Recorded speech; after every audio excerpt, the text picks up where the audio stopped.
Hello, I am Marco. I'm a language teacher and I would like to talk about Duolingo and some other language learning applications. Are they useful or not?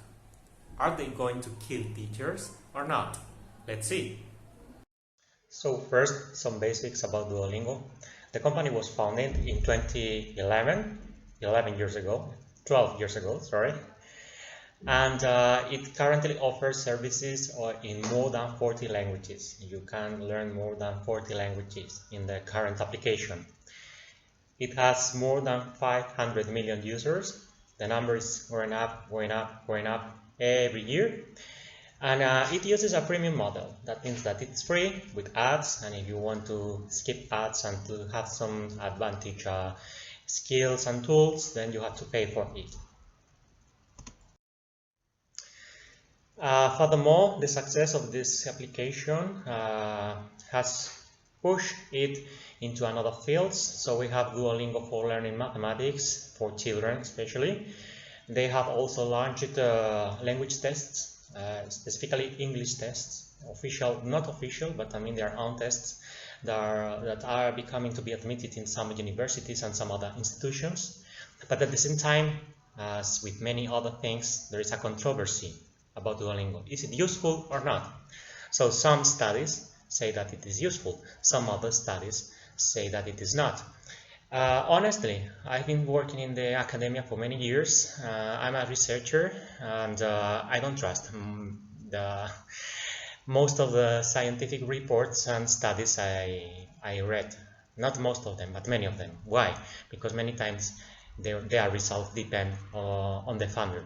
The person who pays or the company who pays wants a specific result. Let me tell you that there are some studies about beer that recommend you to drink more than 2 liters of beer every day. They are said to be scientific studies, but obviously they are not, and actually they are paid by companies. So something similar may happen here. I don't really trust these studies. Some of them, they support Duolingo, some of them, they not. What I can tell you from my personal experience as a language teacher and also as a Duolingo user. So, is it useful or not? We were talking about that. My feeling is that it is useful, but it is not the panacea. I mean, so it is useful, but it is not magical. It can help you learn. It can help you to learn a language, but it is not. You will not just learn a language only using Duolingo, as far as it is now, or very few people can do that.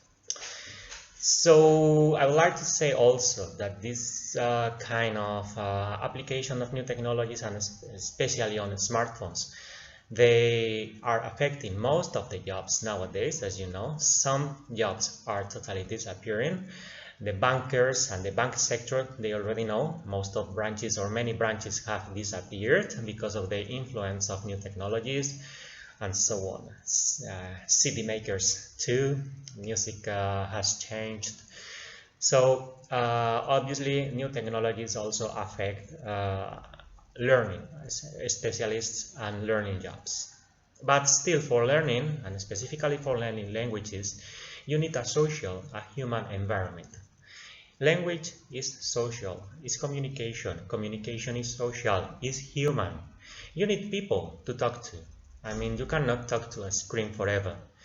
And they are useful, yes, but they cannot substitute people.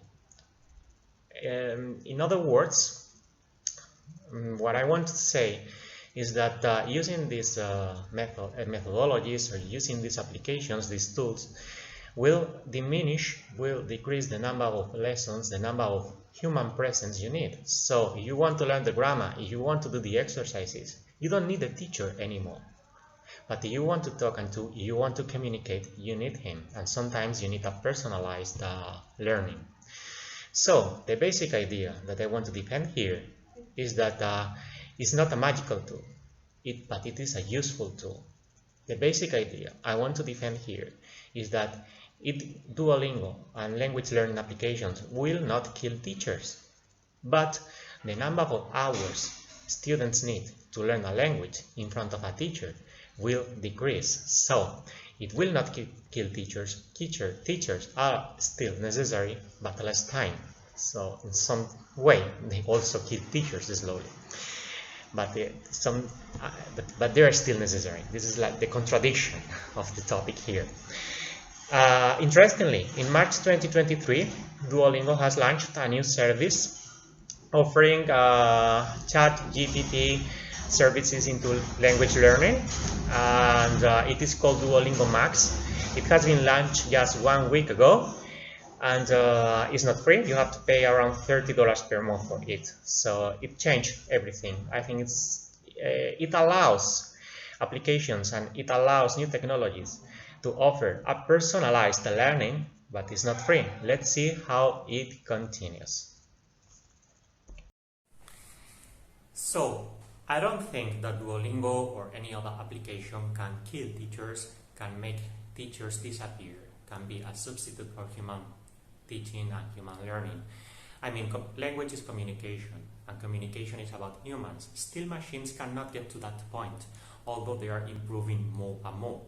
Recently, with the development of AI technologies, a new step is going to be done into that way, but still, human contact is needed to learn a language. With no human contact, we cannot learn a language. I don't know if in the future we will reach a point in which we can learn a language just with a machine. We can interact with a machine the same as with a human, but this is not the case nowadays. On the other hand, these applications, Duolingo and so on, and some other strategies to learn languages, like watching Netflix series with different subs or audio, so on, they can make, and they are actually making, teachers less and less necessary. So if in the past you needed 4,000 hours, 5,000 hours of lessons or even more to learn a language, nowadays if you combine the lessons with these other strategies, you can learn the language. In other words, teachers are less necessary, but they are still necessary.